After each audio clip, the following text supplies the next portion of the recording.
మాజీ మంత్రి BRS working president KTR phone tapping అంశానికి సంబంధించి సిట్ ఎదుట హాజరైండు. సిట్ ఎదుట హాజరైనప్పటి నుంచి ఒకటే అంశం చెప్తున్నాడు, ఇది ఒక లొట్టపీస్ కేసు, ఇందులో ఏం లేదు, కేవలం విచారణ పేరుతోని కాలయాపన చేస్తుంది కాంగ్రెస్ పార్టీ అని చెప్పేసి విమర్శలు చేస్తున్న పరిస్థితి. ఈ నేపథ్యంలో మనతో మాట్లాడడానికి కాంగ్రెస్ పార్టీ యువజన నాయకులు రాజ్ కుమార్ గారు ఉన్నారు.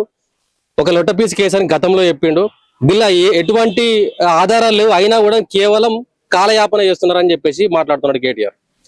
అంటే ఇక్కడ తప్పు చేయనోడు నేను తప్పు చేయలేదని ధైర్యంగా చెప్తాడు.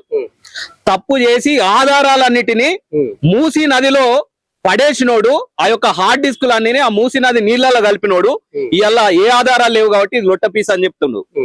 అదే విధంగా అడవులల్లో హార్డ్ డిస్కులను కాలబెట్టిండ్రు కాబట్టి ఈ రోజు లొట్ట పీస్ కేసు అని చెప్తున్నారు. వీళ్ళకు నిజంగా ఫోన్ ట్యాపింగ్ లో ఎటువంటి అక్రమాలు జరగలేదు, అన్యాయాలు జరగలేదు అని అంటే ఎందుకు ఆ యొక్క ప్రభాకర్ రావు అనేటువంటి అమెరికా పారిపోయిండు 2023లో ప్రభుత్వం చేంజ్ కాగానే? ఎందుకు హార్డ్ డిస్కులు అన్నిటిని మూసీ నదిలో పారేసిండ్రు? అంటే తప్పు జరిగినట్టే కదా. ఇప్పుడు కాంగ్రెస్ పార్టీ దీన్ని అక్రమంగా వీళ్ళని అరెస్ట్ చేసేది ఉంటే ఇప్పటికెప్పుడో ప్రతి ఒక్కడు కల్వకుంట్ల కుటుంబ సభ్యుడు ప్రతి ఒక్కడు కూడా జైలు ఉండేటోడు. కానీ కాంగ్రెస్ పార్టీ ఆ విధంగా చేయడం లేదు. గతంలో ముఖ్యమంత్రి రేవంత్ రెడ్డి గారిని ఏ విధంగా అక్రమంగా అన్యాయంగా అరెస్ట్ చేసి జైల్లో పెట్టినో ఆ విధంగా చేసేది ఉంటే ఈ రోజు అందరు జైలు ఉండేది. కానీ రాజ్యాంగాన్ని గౌరవించి చట్టబద్ధంగా ఈ రోజు విచారణ చేస్తుంటే దాన్ని లొట్టపీస్ కేసు అని ఈ రోజు ముఖ్యమంత్రి రేవంత్ రెడ్డి గారిని చాలా అగౌరవపరిచే విధంగా మాట్లాడుతున్నారు. ఈ కొడుకుల అహంకారం చూసిన తర్వాత తెలంగాణ రాష్ట్ర ప్రజలు అనుకుంటున్నారు, వీళ్లకు ఇంకా కూడా సిగ్గు లజ్జ ఏం లేకుండా బీఆర్ఎస్ పార్టీ నాయకులు ఏ విధంగా మాట్లాడుతున్నారు. ఈ కొడుకులను తెలంగాణ రాష్ట్ర ప్రజలు ఇంత కూడా కర్రు కాల్చి వాత పెట్టినా కూడా ఇంత అహంకారం తగ్గుతలేదు అంటే కారణం ఒక్కటే, 9.5 సంవత్సరాలు తెలంగాణ రాష్ట్రాన్ని దోచుకొని తెలంగాణ రాష్ట్రంలో లక్షల కోట్ల సంపద కూడబెట్టినరు విదేశాలలో తెలంగాణ రాష్ట్రంలో.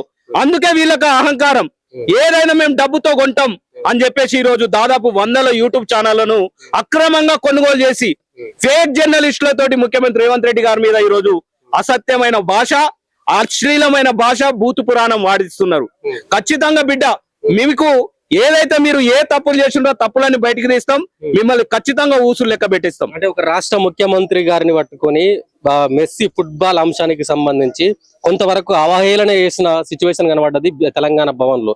దాని గురించి కాంగ్రెస్ పార్టీ నాయకులు ఏమనుకుంటున్నారు? అసలు ఏదైతే మెస్సీ గారు భారతదేశ పర్యటన గోట్ పర్యటనలో భాగంగా ఒక ఫుట్బాల్ మ్యాచ్ ని ప్రమోట్ చేయడంలో భాగంగా హైదరాబాద్ కావచ్చు, ముంబై కావచ్చు, ఢిల్లీ కావచ్చు, కోల్కతా, ఈ అవకాశం సౌత్ ఇండియా నుండి మన హైదరాబాద్ కు వచ్చింది.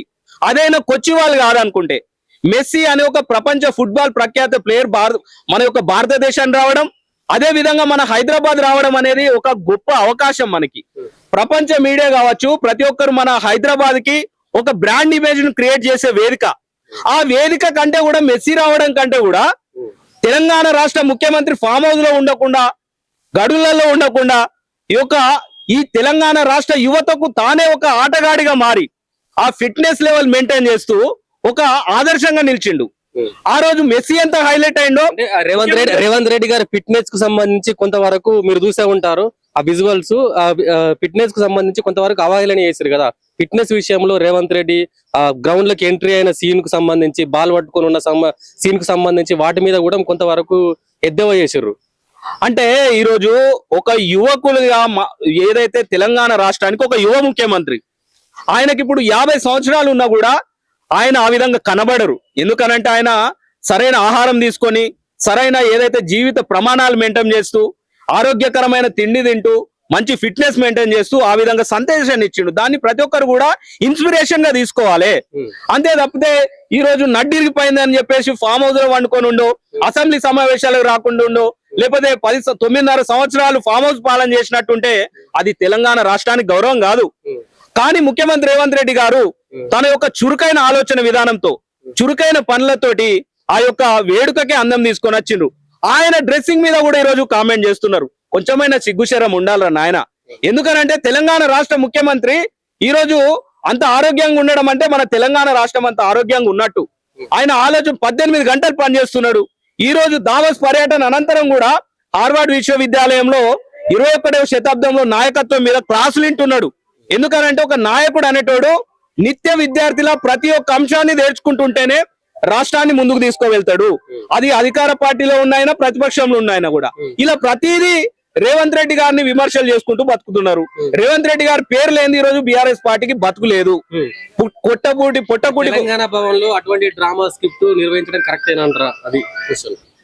ఈ రోజు మేము అందుకే అంటున్నాం కదా, బీఆర్ఎస్ పార్టీ భవన్ ని కల్వకుంట్ల డ్రామా భవన్ గా మార్చుకోండి. ఎందుకంటే మీ వర్కింగ్ ప్రెసిడెంట్ ఒక డ్రామా గాడు ఉన్నాడు. ఆ డ్రామాలు వేసేటోళ్ళైనా రేపు డ్రామా ఉన్నదంటే ఈ రోజు వీసా తీసుకుంటారు, కానీ వీనికి మీసాలే లేవు. అందుకని మీరు రోజు డ్రామాలు వేసుకోవచ్చు. అందుకని ఆ పార్టీ పేరు ఈ రోజు డ్రామా భవన్ గా మార్చుకోండి. కల్వకుంట్ల డ్రామా భవన్, అది తెలంగాణ భవన్ కాదు బిడ్డ. ఇటువంటి డ్రామాలు వేస్తే మిమ్మల్ని ఎవరు నమ్మడు. ఈ రోజు రాజ్యాంగం మీద స్కిట్ అని చెప్పేసి రాజ్యాంగాన్ని అవమానపరిచే విధంగా, స్పీకర్ ని అవమానపరిచే విధంగా, ఒక రాష్ట్ర ముఖ్యమంత్రిని అవమానపరిచే విధంగా, దేశ పార్లమెంటు నాయకుడిని అవమానపరిచే విధంగా ఈ రోజు మీరు అశ్లీలంగా చేసింది కాబట్టి తెలంగాణ రాష్ట్ర ప్రజలందరూ మిమ్మల్ని గమనిస్తున్నారు.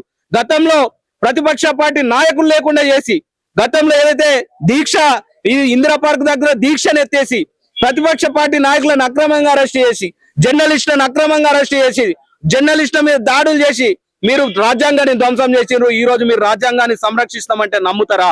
కొంచెమైనా సిగ్గుండాలి. అరే కేటీఆర్, తొందరలే నువ్వు మొన్న స్కిట్ వేసింది బీజేపీని మెప్పించడానికి, నరేంద్ర మోడీని మెప్పించడానికి.